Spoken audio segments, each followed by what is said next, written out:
So I have a question for you, and it'll be interesting to see how people respond. This is a way that we use sometimes in classrooms here in the UK, and sometimes with groups of teachers to say, how are you feeling? So it's Friday night. You're probably quite tired, but maybe you're feeling really proud of what you've achieved this week.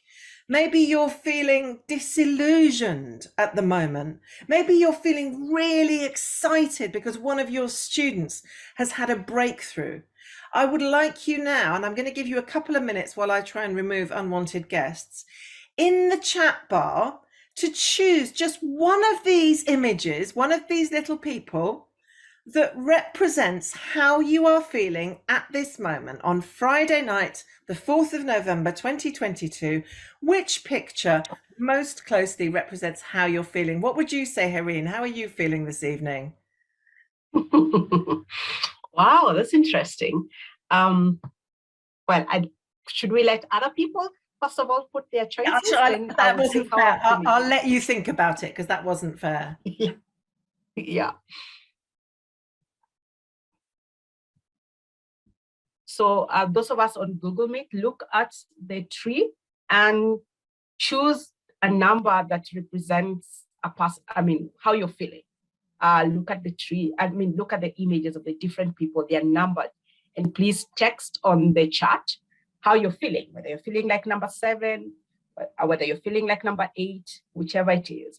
I'm keeping an eye on the chat on Google Meet, even as I'll also keep an eye on Zoom. But at least Emma will be able to see Zoom, and I will be able to relay what is in Google Meet, because Emma is not in Google Meet. So those of us who are in Google Meet, look at the picture, look at the image. Right. So Samantha says she is 19.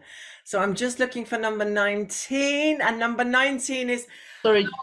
Samantha, would you be willing to unmute and let us know why you said 19? Because 19 fascinates me. So would you be willing to unmute and talk to us? If you can. You don't have to. So 19 maybe. Oh, go on, Samantha. Yeah, thank you so much. 19 is feeling tired. So yeah, I'm really tired. I think that exhausted is really the best way. So yes, it describes me on a Friday evening, exhausted. But I'm glad I've got the energy to join this meeting. Yes, indeed. Yes. So we've got number 19 as well. So that exhaustion is something that a lot of people are really feeling at the moment. We've got somebody who's feeling like number 9, just hanging on to the rope. So this is interesting. You can use this with children and you can use it with adults. And it's really handy because when most of us, if somebody asks you how you're feeling, what's your first response? Fine, I'm good, I'm okay. Don't you? You say I'm fine. And then someone asks again. You say no. Honestly, I'm fine. I'm okay. I'm good. I'm doing well. And actually, sometimes showing people pictures is a much more accessible way of really gauging the mood of your team or your school, or just for yourself, mapping out how you feel from day to day. So that's one activity that you can take back to your schools and your classrooms. And it's just a nice, it's non-threatening, quite fun. It can be quite funny way of finding out how people are feeling, because that's what well-being's about. This is a resource that I'm going to leave with you because of time and because of technology. I'm just going to, and I know the text is quite small, so I'm going to explain it, but then I'm going to let you take that back to your schools. This activity conceptualizes teacher well-being into 8 different key areas. These are the 8 things we need in order to feel well and happy about our jobs. I deliberately use that word happy because happiness and well-being we use quite interchangeably. So the intellectual, as human beings, we are naturally curious. We are naturally creative. We want to learn. We want to grow. We're not lazy. You know, you are here. It's Friday night. We're being plagued by Zoom bombers, but you're still here. You want to be thinking. You want to be developing. So as human beings, in order to feel good, we need intellectual stimulation. We need physical nutrition. We need physical activity, and we need sleep. And we know that, but as a profession, we are not always very good at actually doing the things we know we should be doing. We need time outside. So depending on where you're based and where you live and where you work, maybe you're lucky, maybe you get to walk through beautiful nature every morning and every evening, or maybe you're inside during all of the daylight hours. Just find some time to be outside in the fresh air. Occupational well-being, that is all about job satisfaction. So that's about when somebody says to you, what do you do as a job? And you say, I am a teacher. And you know, you get that, or I get this feeling in my chest, this feeling of pride, this feeling of genuine warmth to say, actually, I am a teacher. The next one is spiritual, which is that link to something bigger.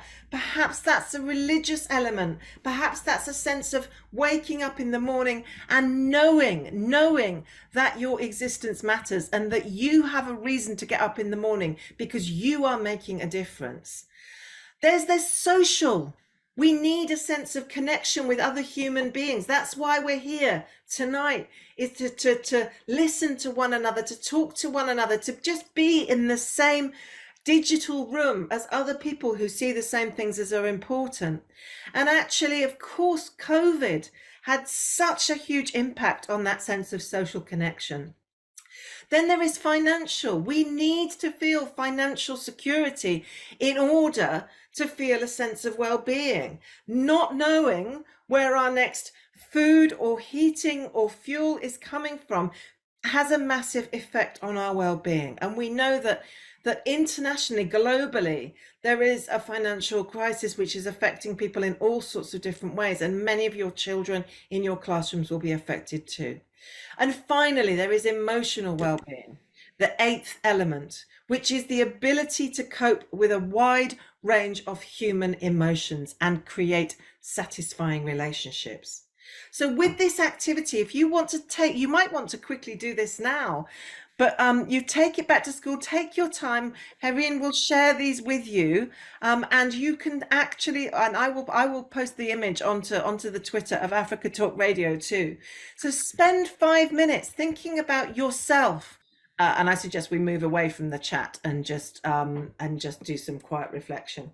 So 8 elements of well-being. Score yourself on each of those elements of well-being. Where would you place yourself today? So on the emotional, how resilient do you feel?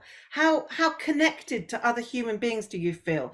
Would you say you're at a 7, 8, or 9, really high? Or actually you're feeling a bit isolated, down at a 1, 2, or 3? And then what you can do is create a shape which represents an image, a breakdown of your well-being today. This is a really powerful activity. I use this with school principals. I use this with teenagers, of just taking a moment to think about yourself, then start to think about what you need in order to optimize your well-being in all these different areas. So take a moment to think about where you are at. Right, I want to talk about values and moral purpose. And I'm just we can use the chat if people are comfortable, but otherwise just take a moment to have a think. And this is a really simple question.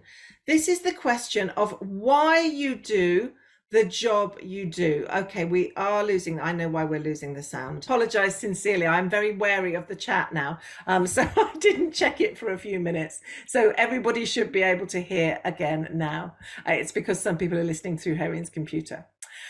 So just finishing that, just think about small changes that you can make to adjust your perspective, to spend some time, really like 10 minutes a day, going outside and getting some fresh air, or 5 minutes extra out shopping, thinking about what fruit and vegetables you could get to nourish yourself. From the mystical and magical continent of Africa, this is EduTalk Afrique Radio. EduTalk Afrique Radio. Africa's #1 education radio, where the heart of Africa's education lives. Let's talk Africa. Africa's education is our business.